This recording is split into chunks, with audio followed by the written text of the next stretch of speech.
Muy bienvenidos todos, sean nuevamente a este Meet the Expert, esta vez en nuestra versión de julio, habiendo pasado varios congresos importantes de hematología y después de tanta evidencia nueva en ensayos clínicos y eficacias de las drogas, hoy día vamos a volver a la vida real. Para eso, nada más y nada menos, tenemos una invitada de lujo. Y no puedo recalcar más lo de lujo que es la invitada. Esta vez tenemos a la doctora Macarena Honorato. Es geriatra, oncogeriatra de nuestra querida institución, la Clínica Alemana de Santiago.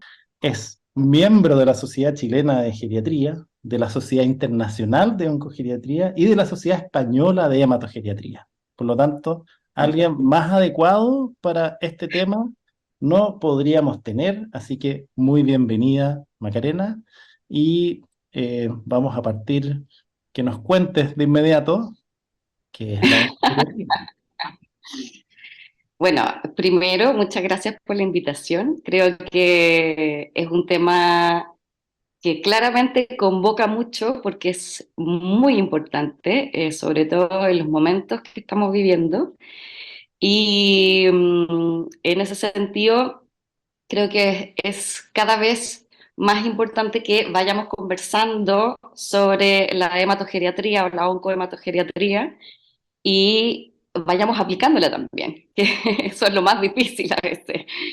Eh, Así que un poco para explicar qué es la oncogeriatría, en realidad es una disciplina que lo que busca es poder evaluar a la persona mayor con cáncer para poder mejorar tanto la tolerancia a los tratamientos, como poder mejorar también su calidad de vida y abordar ciertos puntos específicos que en la oncología habitual o la hematología habitual no siempre están a la vista. Entonces, es algo más bien como global e integral del paciente que nos ayuda finalmente a poder darle un tratamiento o un manejo más adecuado a la persona que tenemos con un cáncer.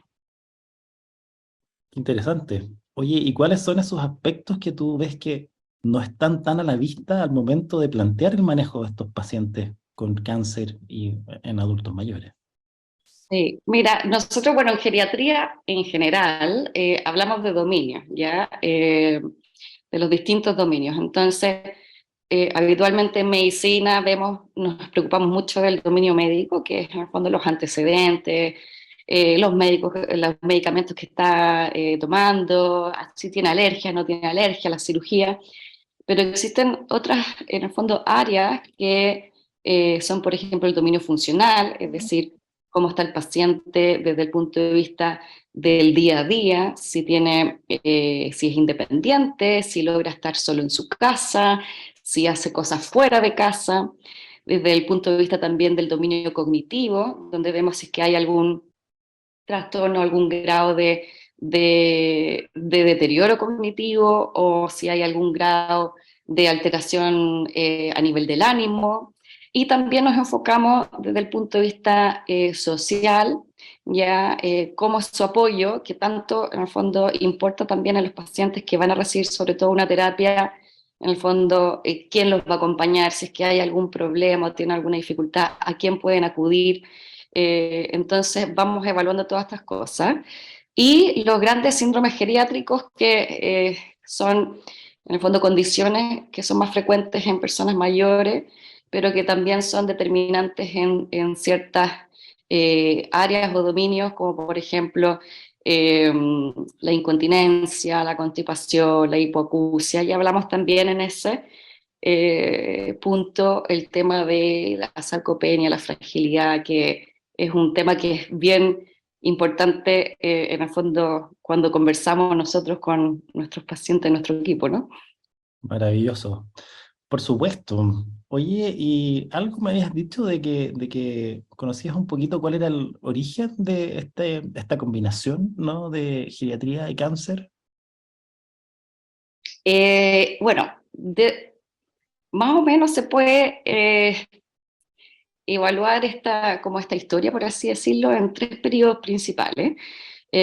Quizá un primer periodo cuando nacieron las terapias, las quimioterapias, en los años 60 alrededor, en donde se veía que las personas mayores andaban peor con los tratamientos oncológicos.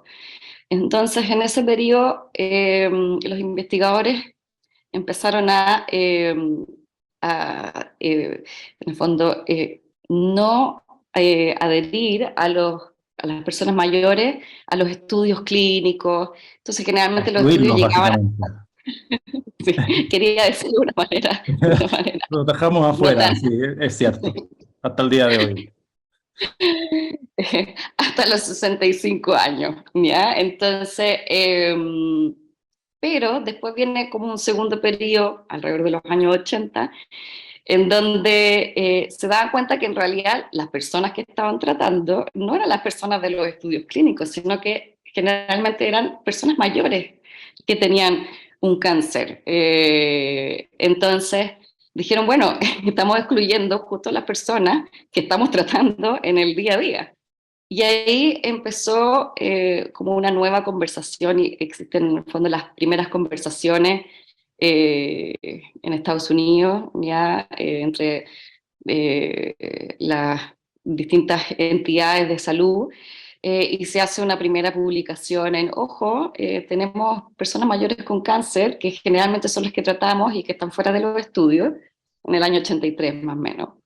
Y posterior a eso empezaron a reincluirlos en los estudios, llegando al tercer periodo, que es nuestro periodo actual, los años 90, donde hay mucho más conciencia y donde se ha visto también que en el fondo las personas mayores, por la edad cronológica, no es el mejor predictor para decir cómo va a ir, ¿ya? Y ahí empieza a nacer los distintos grupos y capítulos de las distintas sociedades. Nace también la Sociedad Internacional de Oncogeriatría en el año 2000 y nacen distintas otras entidades y sociedades que van en busca de el aprendizaje al manejo de las personas mayores, la educación y también la investigación y poder dilucidar en el fondo la mejor manera de poder tratar a nuestras personas mayores con cáncer.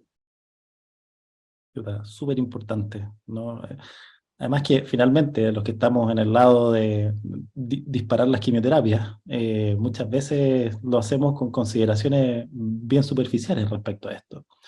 Entonces, ya que te metiste en ese tema, y evidentemente nuestras guías clínicas muchas veces, sobre todo las nacionales, están así como 60 años para allá, 60 años para acá, quizás consideramos uno más, en algunos casos extremos 40.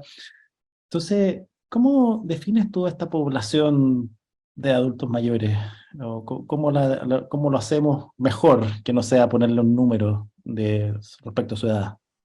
Claro, o sea, tal como tú dices, jurídicamente hablando y para efectos como específicos desde el punto de vista económico, salud pública, etcétera, siempre se toma como una edad cronológica, ¿no? Aquí en Chile sobre 60 años y eso varía de acuerdo a cada país más o menos. Pero claro, en el fondo ahí lo que tenemos que entender es que el envejecimiento es heterogéneo, por lo tanto no todos envejecemos igual y que tenemos una edad biológica que muchas veces no se correlaciona con la edad cronológica.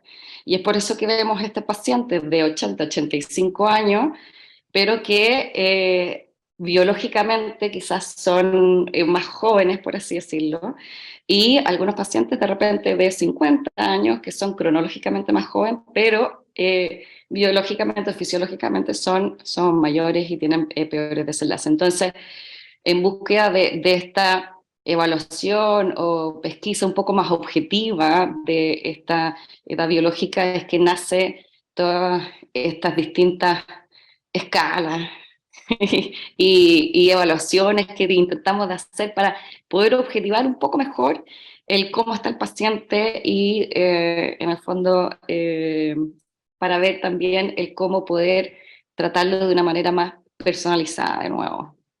Muy bien, estamos entrando en tierra derecha entonces. Mi comentario viene por lo siguiente. Nosotros somos un canal dedicado a los linfomas y los linfomas son enfermedades heterogéneas. Yo creo que en cáncer la palabra heterogéneo y respuesta diversa, heterogénea es el común de todo, pero tratamos digamos, separar ciertas características distintas de las enfermedades. En la mayoría de los linfomas, el score pronóstico que tú me quieras dar, IPI, RIPI, FLIPI, MIPI, CLIPI, póngale IPI a lo que quiera, todos vienen con algún impacto del estado funcional previo del paciente. Y todos vienen básicamente con el Eastern Cooperative Oncology Group Scale, básicamente el ICOG, ¿ya? Que es una archisimplificación de oncólogo o hemato-oncólogo respecto a la funcionalidad de los pacientes. Entonces, uno Exacto. intuye rápidamente que uno en ese aspecto lo podría hacer un poquito mejor. Y algo hablamos de, bueno, el rol oncogeriátrico en eso, ¿no? De mejorar, digamos, hacer eso, un análisis mucho más, digamos, con mayor eh, mejor profundidad, mejor. Entonces, Sí. cuéntanos cómo miden eso ustedes, cómo impacta en nuestros desenlaces clínicos habituales y cómo nos ayudan a tomar decisiones para eso. Mm. Bueno, se ha visto en el fondo los diversos estudios que, tal como tú dices, el eco, el performance status, no es un buen predictor de desenlace en las personas mayores y por lo tanto lo que intentamos buscar principalmente en el tema de la funcionalidad, es decir, y aquí hablamos de las actividades de la vida diaria, ¿ya? Quizás no todos conocen la geriatría, pero en el fondo nosotros hablamos de las actividades básicas de la vida diaria que tienen que ver con el cuidado propio, es decir, el poder bañarse, vestirse, poder en el fondo comer, alimentarse, ¿ya? Las actividades instrumentales que requieren en el fondo un poquitito más de funcionalidad, que son, por ejemplo, poder ir a comprar, a poder cocinar, etcétera, y ya las actividades avanzadas, que en el fondo es un paciente que probablemente tiene ya algún grado de rol en la sociedad, un abuelo, cierto, contenedor de sus nietos, cuidador de sus nietos, muchos trabajadores ya que todavía están activos laboralmente, ya, entonces eh, ahí nosotros tenemos como diferentes escalas en el fondo que podemos determinar con un poco más de precisión, ¿cierto?, el estado funcional del paciente. Es cierto que desde el punto de vista de los linfomas, los distintos grupos han creado estrategias y en el fondo de poder realizar una valoración geriátrica abreviada, ya que incluye muchas veces las actividades instrumentales o las actividades básicas de la vida diaria. Y también otra cosa que nos preocupamos muchísimo es en el poder diagnosticar lo que es la fragilidad. Y aquí yo creo que viene la siguiente pregunta, ¿qué es la fragilidad? ¿No? Me encanta, me lees el pensamiento, esto nos pasa siempre cuando estamos trabajando juntos, así que buenísimo. Pero antes de eso, porque de todas maneras vamos a entrar en eso, pero Sí. tú y tu equipo son un recurso escaso, son un recurso difícil que nosotros, gracias a básicamente la institución en la que trabajamos, tenemos acceso. Pero no es tan claro en el resto del país, sobre todo los colegas, las personas profesionales que trabajan en instituciones públicas. Entonces, ¿cómo podríamos, digamos, ajustarnos a eso o al menos eh, utilizar bien este recurso? ¿Ah? ¿Cuándo llamamos realmente al oncogeriatra y vale la pena? Ojalá uno pudiera siempre, antes de partir cualquier tratamiento en los pacientes adultos mayores, pero digamos que quizás existe alguna forma de optimizar esto.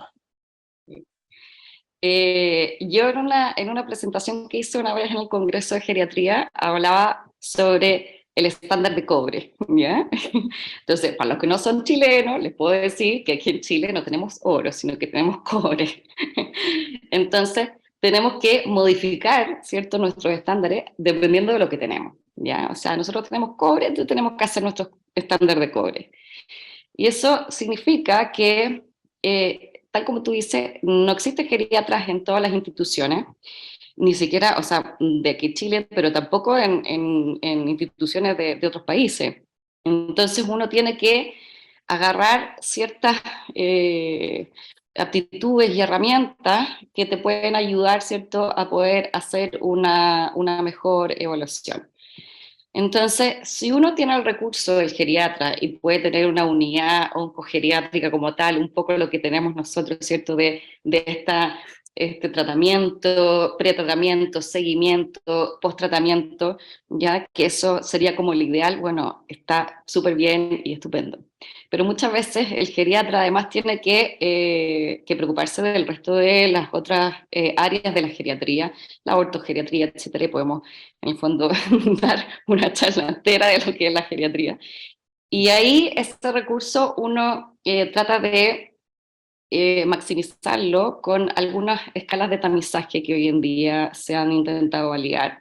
Dentro de esa está el Geriatric 8, el G8, y en el fondo algunas pequeña evaluación en donde te dice, bueno, este paciente mayor de 65 años está en riesgo de fragilidad y por ende se beneficiaría de una evaluación geriátrica extensa.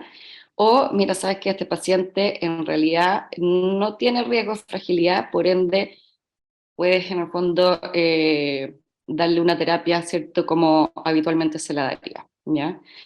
Y cuando no tienes un geriatra, uno tiene que aprender ciertas evaluaciones, a veces apoyados por kinesiólogos, por el otro, por en el fondo los diferentes equipos, las enfermeras, ya las nutricionistas, de poder hacer distintas evaluaciones nutricionales, funcionales, con Hungry, Time Up and Go, etcétera. Estoy hablando cosas concretas que hacemos habitualmente para poder tener una herramienta mejor de evaluación y poder determinar una mejor terapia. Pero es cierto lo que tú dices, o sea, es un bien que es escaso.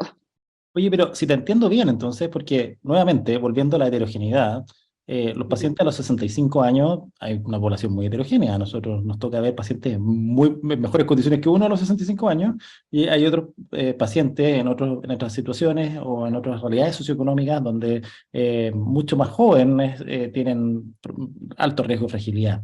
Te estoy entendiendo que existen entonces escalas de tamizaje que son fácilmente accesibles. ¿Existe como un calculador online que uno pueda acceder a eso y decir, oye, si este paciente tiene riesgo de tamizaje de fragilidad?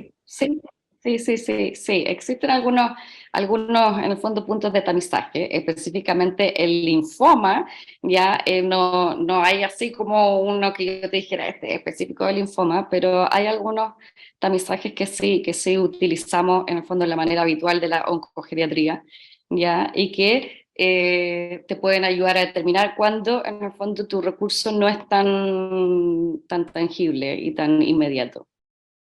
¿Y cómo se llama el que mencionaste?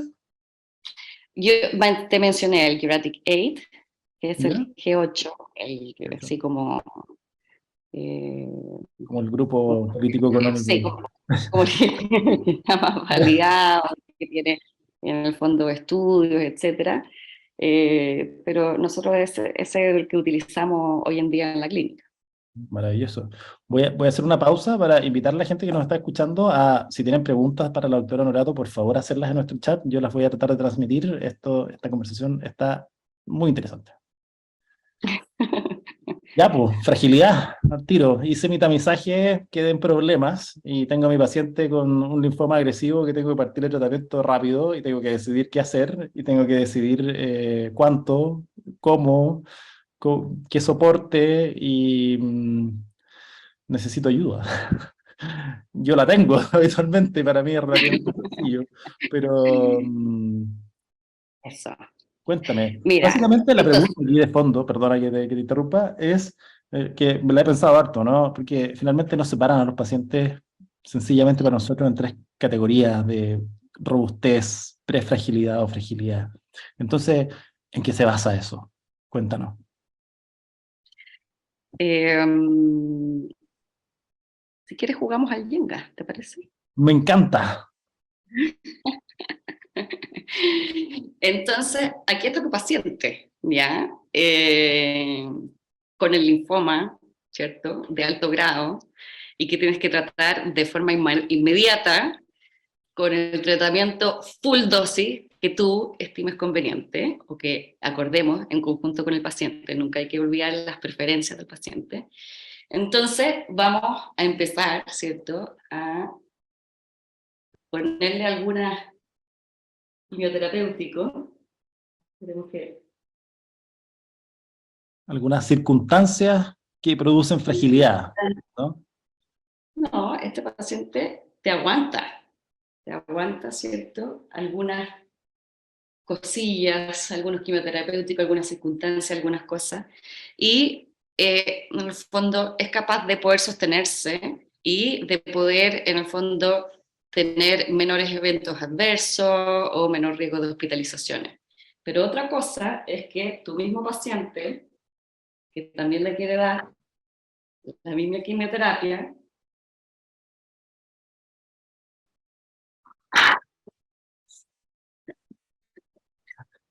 se cae. Esto es lo que llamamos fragilidad. En el fondo, el estado de vulnerabilidad, en donde un pequeño evento, puede ser un quimioterapéutico, puede ser una cirugía, puede ser a veces infecciones urinarias así de pequeñas, hacen que esta torre se caiga. Entonces, tenemos que evaluar bien al paciente para poder ver qué tan robusto está para poder, en el fondo, tener y soportar estas diferentes injurias, entre comillas, o tratamientos o eventos, ¿cierto?, que queremos otorgarle para poder, obviamente, mejorarlo, ¿cierto? Si esa es la idea. Un poco lo que conversamos, el paciente tiene la misma edad, ¿ya? Y está de diferentes condiciones, pero lo que uno no puede hacer es o lo que uno no intenta hacer es, sobretratar, ¿cierto? Porque si no, la torre se nos cae, y lo otro es infratratar, o sea, dejarlo con una posibilidad de una terapia curativa, pero que por una evaluación que nosotros decimos, chuta, bueno, tiene 85 años, no sabemos muy bien cómo está, no darle en el fondo esta opción curativa que pudiera llegar a tener con un tratamiento. Oye, y ahí yo encuentro que ha estado la clave. No sé, si tú me preguntas a mí, como en la interacción de nuestro trabajo clínico, me parece que fundamental es porque yo tengo un poco mejor noción de las intensidades de la quimioterapia y tú tienes un poquito mejor noción de la fragilidad del paciente. Entonces, ahí está la conversación, ¿no? Ahí está como, oye, ¿dónde está el objetivo terapéutico? Lo que quiere el paciente. En este escenario tenemos opción curativa con esta intensidad y con esta otra también, pero con esta no. Pero, ¿cómo alineamos finalmente esta conversación entre los deseos del paciente, la eficacia de los protocolos quimioterapéuticos y la fragilidad del paciente? Creo que finalmente, si algo que yo me llevo de esto, es eso, ¿no? Qué importante esta conversación. Y es paciente a paciente. Y no solo esta conversación, y aquí podemos entrar en otro terreno que también es muy interesante, que es en el fondo, bueno, ¿y es frágil y qué? Porque en el fondo que sea frágil no quiere decir que no podamos hacer cosas, podemos intervenir, podemos hacer, y si es robusto también podemos mantenerlo, y ahí es donde nosotros hablamos y bueno, y tratamos ¿cierto? De ingresar al resto del equipo, que es fundamental, los kinesiólogos, los terapeutas ocupacionales, los nutricionistas, en todo lo que hablamos de prehabilitación, rehabilitación, que es en el fondo lo que finalmente nos ayuda a todo el equipo a que el paciente tenga mejores desenlaces. Ya. Oye, tu Yenga causó la locura de las preguntas, así que vamos a empezar ¿cómo se llama? A responderlas. Pilar Rojas nos pregunta, ¿no sería bueno realizar esta evaluación oncogeriátrica a todos los pacientes? Entiendo que sea el caso del recurso, pero finalmente es una buena herramienta para poder tamizar a todos nuestros pacientes. Ese sería el ideal, de todas maneras. O sea, según, de hecho, las distintas sociedades, lo que dicen es, por favor, háganlo. Claro, pero uno tiene que un poco adecuarse también a los recursos que tenemos. ¿Sí? En el fondo, la idea de esto también es poder darle las herramientas al resto de las personas que están escuchando que si no tienen un geriatra existen algunas cosas que pueden en el fondo hacer por el bien y en pro de mejorar la calidad de atención de las personas mayores con cáncer. Súper. Stephanie nos escribe y nos dice, ya hablaste de tamizaje, ¿no? Pero si pudieras elegir una prueba para medir fragilidad en la consulta que sea fácil de aplicar, ¿cuál elegirías? Chuta, es que es muy difícil eso porque depende del tiempo que tengan y de la expertise, ¿ya? Yo siempre como que digo, o utilice la herramienta que mejor le ayude a evaluar. Nosotros, en el fondo, habitualmente le hacemos dinamometría, le hacemos el Time Up and Go, obviamente toda la evaluación geriátrica integral y además le pasamos un score que se llama FRAIL, ya que tiene en el fondo 5 puntos y que evalúa en el fondo la fragilidad. Pero existen en el fondo diferentes herramientas y ahí la idea es que ustedes se puedan poner de acuerdo entre el equipo de trabajo que tengan y ver cuál es la herramienta que más en el fondo les resulte en el tiempo también que tienen, entendiendo de que a veces las evaluaciones en el fondo tienen a veces 15 minutos o a veces 30 minutos, ¿ya? Nosotros tenemos la suerte de tener un poquitito más extendido las evaluaciones, por lo tanto podemos hacer más evaluaciones, ¿ya? Eh, pero ahí depende un poco de qué es lo que, el tiempo y la expertise que tengan. Oye, tenemos aquí dos preguntas bien similares. Gisela Araya y Pilar Rojas nos escriben, nos dicen si respecto a la estandarización de estas herramientas a nuestra realidad chilena, que está interesante, y de ahí viene una subpregunta bien parecida, que es si esto se podría estandarizar también para la aplicación por el equipo de enfermería. Mm, eso es súper, súper bueno.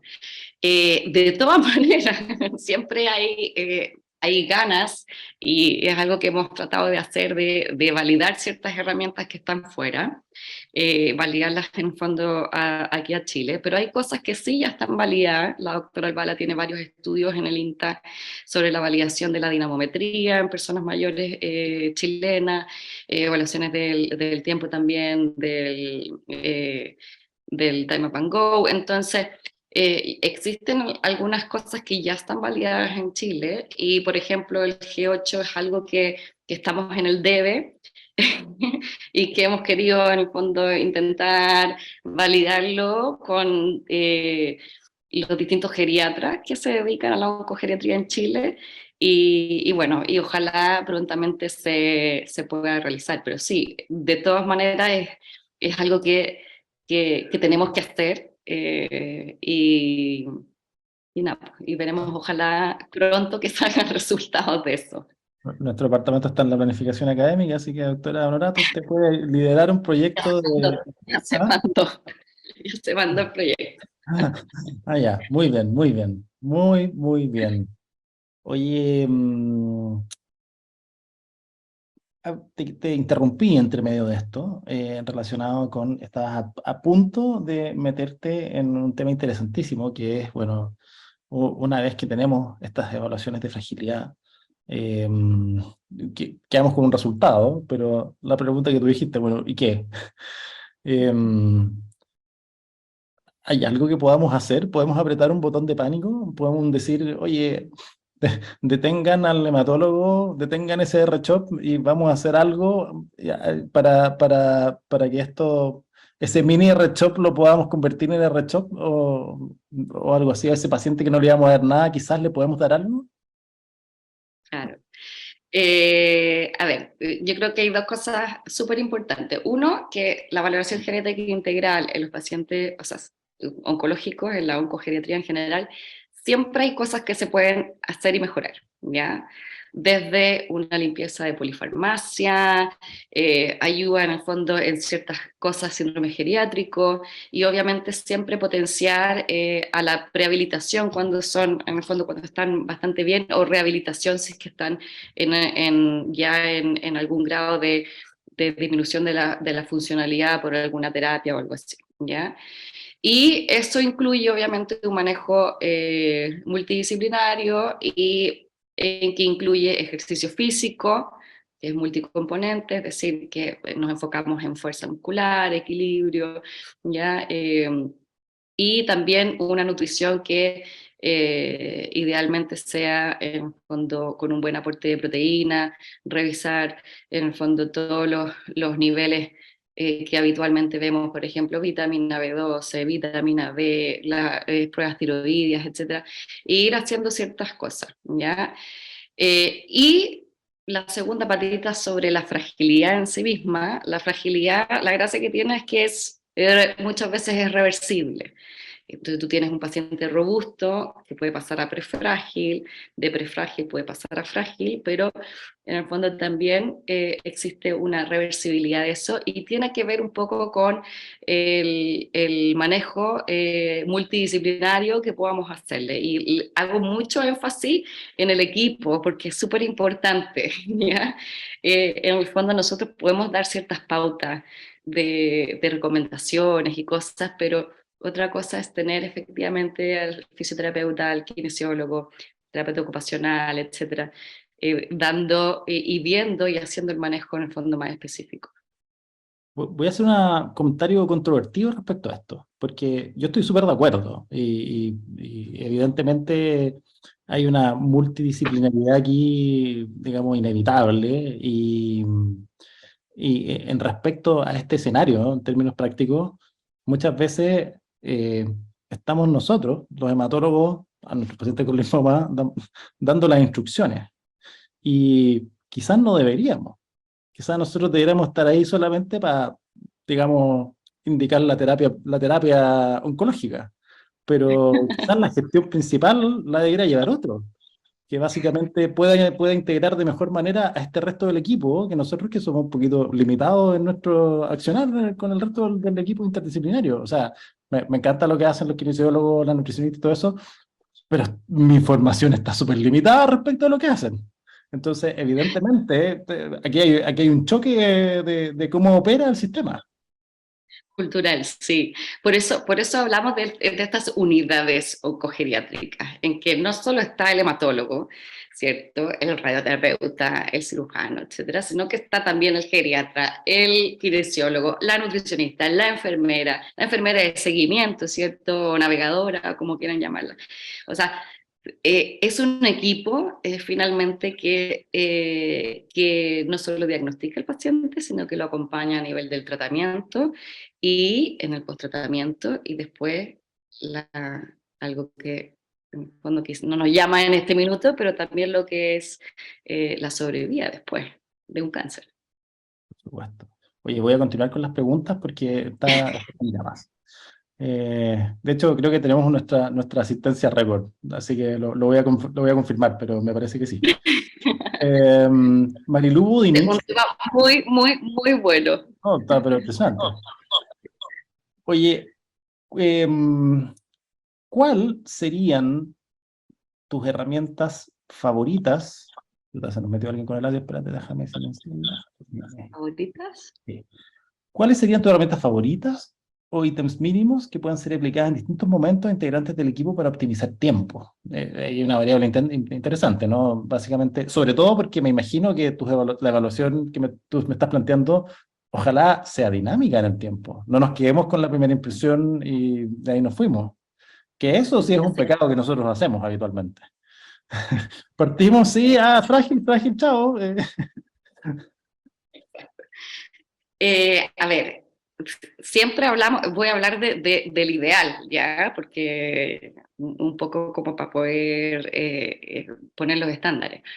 Siempre hablamos de una atención centrada al paciente, ¿ya? Una atención centrada en el paciente en donde el ideal de los ideales es que tú tengas un paciente que te consulta, en el fondo porque tiene un diagnóstico de un linfoma, y tú al día siguiente, o bueno, en un minuto a la semana, ya, él pueda ir al centro médico y poder ser evaluado por la nutricionista con un mini nutritional assessment, por el kinesiólogo con todas las evaluaciones en el fondo funcionales, Hungry, Time Up and Go, etcétera, que pase por el geriatra para poder hacer una evaluación geriátrica, si es que necesita radioterapia, que pase por el radioterapeuta, y todo en un mismo momento. Porque ¿qué es lo que nos pasa habitualmente con los pacientes? Van el lunes a hacerse exámenes, van el martes al geriatra, van el miércoles al hematólogo, van el jueves a hacerse el tratamiento, van el viernes, y finalmente la calidad de vida del paciente se limita a estar 24/7 dentro del centro de salud, ¿ya? Y en ese sentido y en este tipo de evaluaciones centradas en el paciente, por supuesto que agiliza mucho el poder tener un equipo que te ayude a hacer estas evaluaciones, ¿ya? Eh, las enfermeras en el fondo pueden capacitarse para poder hacer un parte para ver las actividades básicas de la vida diaria, un lotonibroid para hacer ver las instrumentadas, incluso el mismo Geriatric A o G8 lo puede pasar otra persona de salud. Entonces, obviamente, si uno tiene el recurso, pucha que sería bueno poder hacer tremenda cosa, pero muchas veces nos pasa eso, que terminamos haciendo las evaluaciones y todo un poco nosotros mismos, porque el recurso del resto del equipo se limita a otras cosas específicas como rehabilitación o prehabilitación o otras cosas específicas. Mira, aquí un comentario interesante de un usuario desconocido, que es un número, pero va muy en relación con el tema de la precisión en la evaluación de la funcionalidad y la adaptación de las terapias a eso. Dice, las recomendaciones para pacientes frágiles es reducción de dosis de los esquemas de quimioterapia. Sin embargo, la gran mayoría las tolera muy bien. Incluso en nuestro centro hacemos escalación de las dosis sin problema. Y esto es una conversación que ya tuvimos al almuerzo, digamos así, o no, básicamente aquí está la precisión de la evaluación, porque a veces uno dice chuta, ecos, y como que, además, a veces la historia psicosocial embarra un poco el eco, o uno lo mira por encima, si no, si está en su casa y está como que no hace nada, y no es tan así, sino que simplemente uno lo miró muy superficialmente. Yo creo que hay dos cosas súper importantes. Uno, que hay que entender que en el fondo los cánceres sólidos son distintos a los hematológicos y se comportan distintos, las terapias son distintas, entonces también las tolerancias, etcétera, son distintas. ¿Ya? Desde el punto de vista hematológico, lo que hemos visto efectivamente es un poco lo que dice él, ¿no? Que son mejor tolerados, que en el fondo que tienen habitualmente mejor tolerancia a ciertas otras cosas. Y ahí también un poco lo que estamos al debe y en investigaciones habituales es el tema de evaluar cuál es la toxicidad real de las terapias en las personas mayores con cánceres hematológicos, ¿cierto? Porque las herramientas que tenemos habitualmente han sido validadas principalmente en cánceres sólidos. El linfoma específicamente se pueden utilizar las herramientas que usamos habitualmente, pero y en esta búsqueda y de poder ser un poco más preciso en las toxicidades es que las diferentes eh, grupos del grupo de linfoma de diferentes partes ya han tratado de validar su propia herramienta de riesgo de toxicidad a las terapias. Oye, pero además mi comentario respecto a este tema de la evaluación dinámica tiene harto que ver hay ciertos conceptos oncológicos implícitos que uno como que no los reflexiona, no los profundiza, ¿no? Y, por ejemplo, paciente con alta carga tumoral que tiene un linfoma agresivo o que tiene un poquito de fragilidad, está súper establecido que usted va a hacer una prefase esteroidal. Y esa prefase esteroidal, el único sentido que tiene es mejorar las condiciones del paciente para que pueda recibir su terapia. Y lo logra y uno puede eventualmente iniciarle algún tipo de cosa, pero muchas veces no hacemos esa evaluación después del segundo ciclo donde el paciente se está sintiendo, oye, toleré súper bien este ciclo, estoy súper bien, estoy caminando, comí perfecto y uno sigue con el... Entonces, a mí eso sí me causa una duda, da idea para ensayo clínico, ¿no? Quizás alguien lo ha hecho por ahí, pero es como, oye, bueno, si vamos bien y al tercer ciclo está tolerando maravilloso y ha respondido el mini R-CHOP perinterino Duil 3, bueno, ¿por qué no escalamos, po? ¿Sí? Exacto, Y evidentemente exactamente. en Hodgkin, por ejemplo, está súper claro el concepto de descalar toxicidad en los pacientes jóvenes, porque van a tener toxicidad a largo plazo. Pero en los adultos mayores no tenemos tanto el concepto de escalar intensidad para mejorar eficacia en la medida en que hayan mejorado su fragilidad o prefragilidad. Idea de investigación, ¿eh?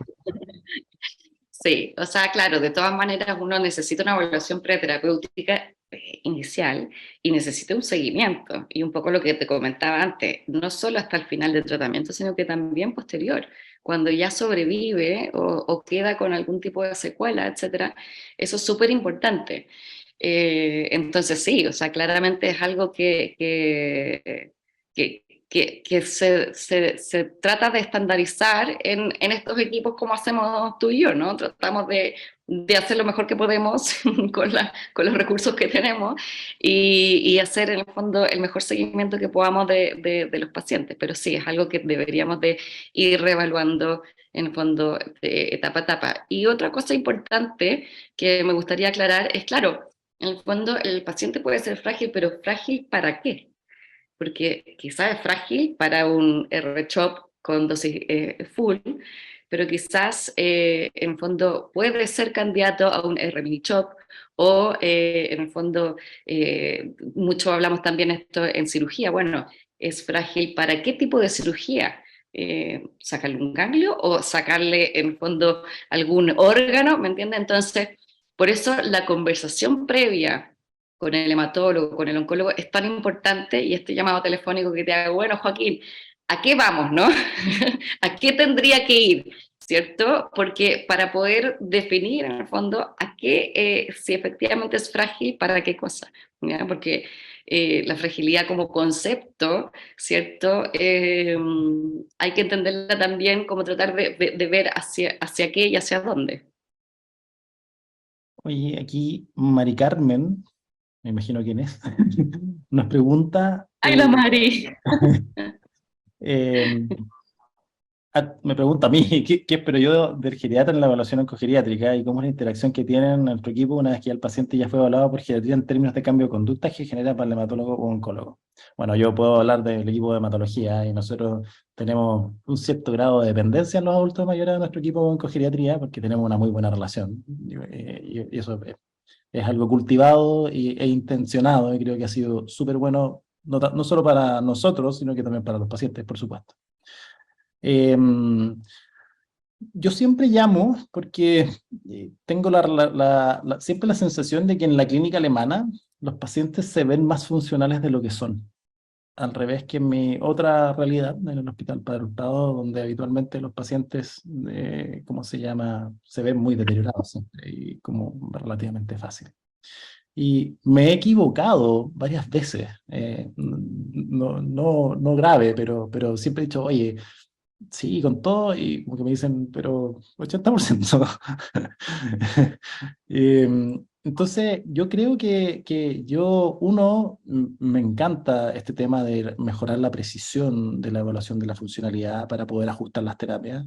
Y hoy en hematología y particularmente en linfoma, tenemos tanto repertorio y cada vez más que nos va pudiendo hacer mejores en términos de digamos, una escala de grises de intensidad, toxicidad y eficacia. Entonces, cada vez podemos ajustar más esto. Y que me gustaría como a futuro quizás es que esto pueda ser un continuo dinámico, porque es cierto que hasta ahora la realidad es que nos quedamos mucho en la evaluación inicial y tampoco activamos en forma importante reevaluaciones en relación a lo que hemos hecho. Por eso que este concepto que la doctora Norato habla de la prehabilitación que lo vengo escuchando hace tiempo, me encanta, pero siento que no lo he podido vivir bien o no lo he podido evaluar bien. Y eso tiene que ver porque probablemente requiere la misma herramienta precisa para poder volver a medirlo. Entonces, así como nosotros hacemos un PET interino a veces para mirar cómo va la eficacia, cómo va digamos, si no hay una enfermedad que está refractaria, también sería interesante una evaluación oncogeriátrica interina. Y eso me encantaría que pasara y que pudiéramos quizás ver si es necesario ajustar terapia. Es una idea súper interesante. Sí. No, y además que, y ojalá que también quede claro, o sea, muchas veces te frenamos, pero también hay conversaciones que han sido de cambio de terapia a full dosis. Y de trasplante, en escenario de recaído refractario. Yo me he sorprendido. Nosotros hemos trasplantado a unos pacientes que yo no tenía el concepto que podíamos intentarlo y hemos ido ahí a rescates duros. Me suenan varios nombres ahí. Entonces, evidentemente que yo al menos soy un convencido, no tengo dudas. Estamos aquí porque me parece que tenemos que estarlo y me parece que ojalá los centros del sistema público y privado del país aspiren a tener equipos de oncogeriatría integrados con sus equipos oncológicos y hemato-oncológicos para poder mejorar los desenlaces de sus pacientes. Nueva pregunta. María José Pérez dice, hola, como única geriatra en un hospital de sector público, multitasking, ¿recomiendas algo prioritario en que nos involucremos? ¿Participar en comité, por ejemplo? Qué buena pregunta. Hoy sí, mucha excelente pregunta. La verdad es que sí. A ver, esto ha sido un trabajo de hormiguita, de hormiguita, hormiguita, hormiguita, eh, y efectivamente es muy difícil, o sea, nosotros como geriatras solos, en el fondo, no somos nada, porque necesitamos nuestro equipo principal, y el médico tratante principal es el oncólogo y el hematólogo. Por lo tanto, obviamente necesitamos que ellos estén en la mira o nos tengan en la mira para que efectivamente nos puedan llamar. Y personalmente lo que empezamos a hacer fue que yo empecé a ir a los comités oncológicos y cada vez que presentaban un paciente, yo decía, bueno, oye, ¿qué te parece si yo lo evalúo? ¿Te parece que quizás en el fondo antes de partirlo yo lo veo mañana? Con obviamente full disposición, porque entendemos también que los tiempos son importantes, no solo para los tratantes, sino que también para el paciente.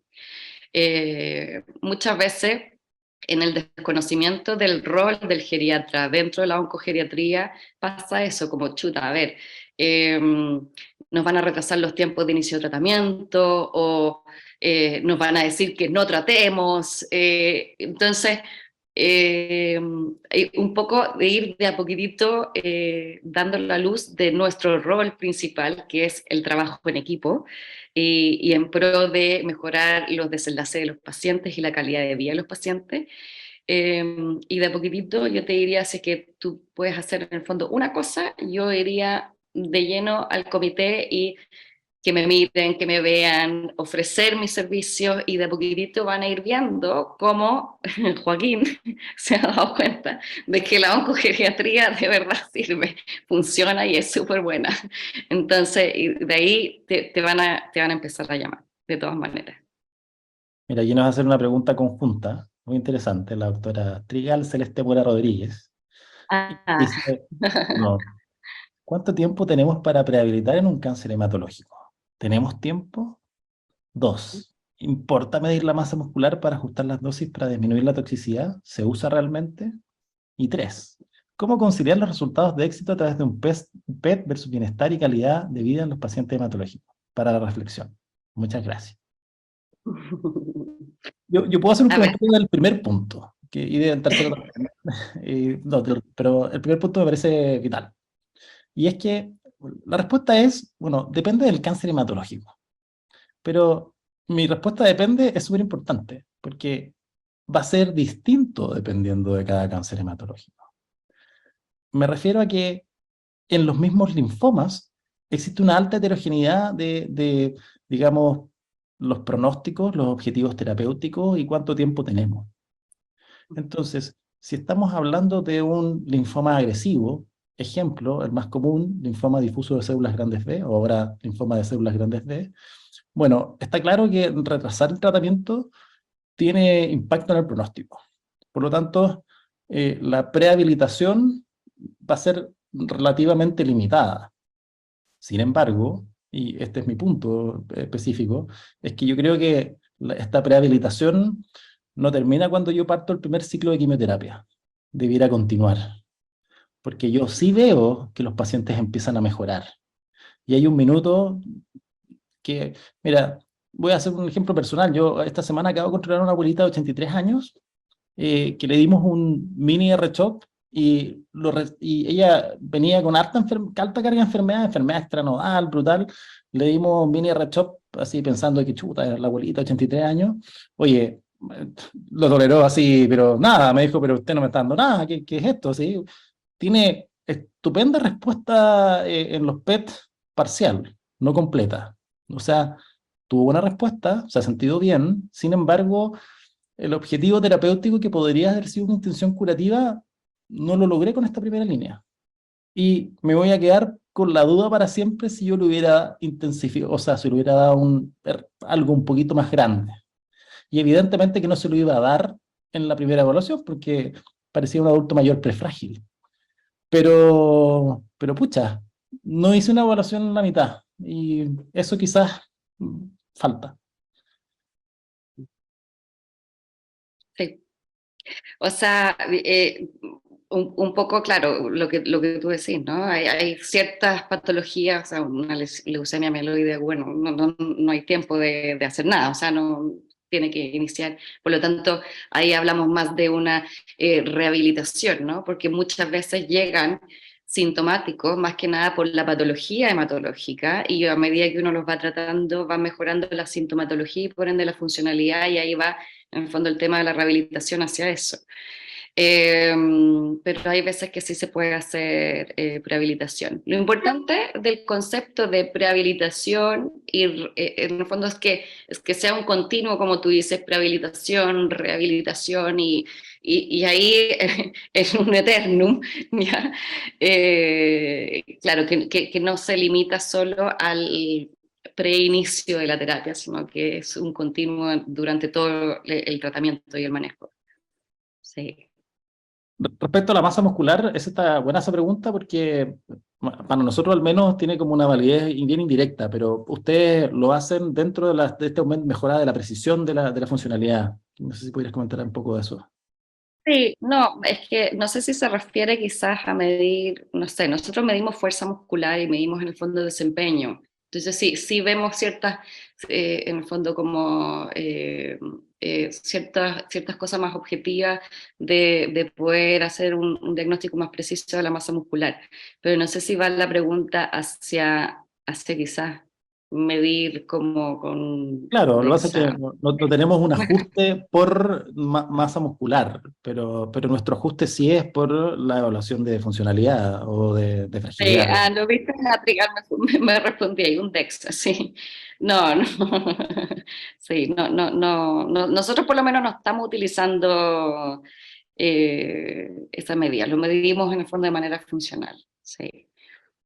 Oye, y Y la, lo último de cómo conciliar los resultados de éxito de un PET versus bienestar y calidad de vida en los pacientes hematológicos, bueno, eso es un temazo, pero yo soy un empírico creyente de la medicina basada en la evidencia y para mí los desenlaces clínicos importantes en los pacientes oncológicos es sobre vida y calidad de vida. Por lo tanto, todo lo que me quieran demostrar de eficacia y que se apagó la luz del PET está perfecto para empezar a probar las drogas en los ensayos clínicos fase 2 que incluso nosotros mismos utilizamos, pero a la larga, yo sobre vida y calidad de vida son mi estandarte y yo soy muy asiduo a oponerme a cosas cuando creo que no está la evidencia para decir que vamos a impactar al paciente en eso. Y probablemente lo de calidad de vida es brutal, la diferencia desde que se ha adquirido la moda de los PROs, que se llaman patient-related outcomes o desenlaces reportados por los pacientes, ¿ya? Porque la Cada vez evaluación, más. digamos, la fatigabilidad o la toxicidad, todo eso que hace uno y pone en la ficha, es muy indecente en relación a lo que hace, ¿cómo se llama la gente cuando a alguien le pasa el cuestionario y están solitos y lo respondan? Entonces, creo que en la medida que integremos más de estos patient-related outcomes o desenlaces reportados por los pacientes, eso de todas maneras deberá mejorar un poquitito a dónde están dirigidas nuestras terapias. De todas maneras, o sea, de hecho eso es un debe de todos como investigadores, ¿cierto? De que es un punto del desenlace y cada vez más han salido investigaciones que van apuntando mucho más al tema de la calidad de vida. Pero de todas maneras es algo que es imprescindible y nosotros también intentamos, o sea, al hacer la evaluación preterapéutica que hacemos, vemos el tema de calidad de vida. Nosotros utilizamos el EQ5D, que también está validado acá en Chile, entonces es algo que lo vemos. Pero claro, obviamente es súper importante, de nuevo, hacer el seguimiento, ¿no? De poder ir viendo, porque muchas veces la sintomatología que tienen al principio los pacientes hematológicos es mucho mayor y por lo tanto tienen una peor calidad de vida y cómo va, en el fondo, mejorando a medida que va, en el fondo, dándole el tratamiento necesario y obviamente el manejo del equipo multidisciplinario al lado. Natalia Gallardo nos pregunta si saben si existe alguna iniciativa a nivel ministerial de incorporar geriatría en los GES de hemato-onco para no cortar la edad en las terapias en el sector público e individualizarla. Uy, qué ganas de eso, ¿no? Sí. Sería Yo ideal. no, yo desconozco, pero sí sé que nosotros, digamos, los recursos limitados hacen que limitemos muchos accesos a terapias y posibilidades de pacientes y evidentemente que uno no, en el sistema público no debe, por lo menos de momento no puede aspirar a tenerlo todo, pero sí creo que nos hace falta una buena evaluación de esta tecnología sanitaria, que eso en las guías tampoco está, y que uno podría habitualmente, yo creo que elementos multidisciplinarios como estos podrían tener mejor rendimiento que algunas drogas de alto costo que están metidas en las canastas. Y bueno, y sobre todo la pesquisa del paciente, ¿cierto? Lograr un poco transmitir de nuevo lo que nos conlleva hoy día, que la edad cronológica por sí sola no es un determinante de los desenlaces, por lo tanto hay que hacer esos cambios en el fondo de los paradigmas, ¿cierto? En que la edad cronológica no nos sirve muchas veces para poder determinar ciertas cosas. Excelente. Ha pasado hasta ahora volando, doctor Honorato. Le doy las últimas palabras antes del cierre. Nada, bueno, de nuevo agradecerte por esta invitación. Creo que es un tema importantísimo, es un tema que a mí me gusta y me apasiona y creo que es un tema que va a ir cada vez más en desarrollo. Eh, Lamentablemente o favorablemente, no lo sé, vamos envejeciendo a pasos agigantados y por lo tanto el envejecimiento es un factor de riesgo para tener una patología oncológica, hematológica. Entonces es algo que vamos a tener que ir viendo y que tenemos que empezar a ir manejando y generando las herramientas, de nuevo, con los instrumentos que tengamos, con la disponibilidad de personas que tengamos.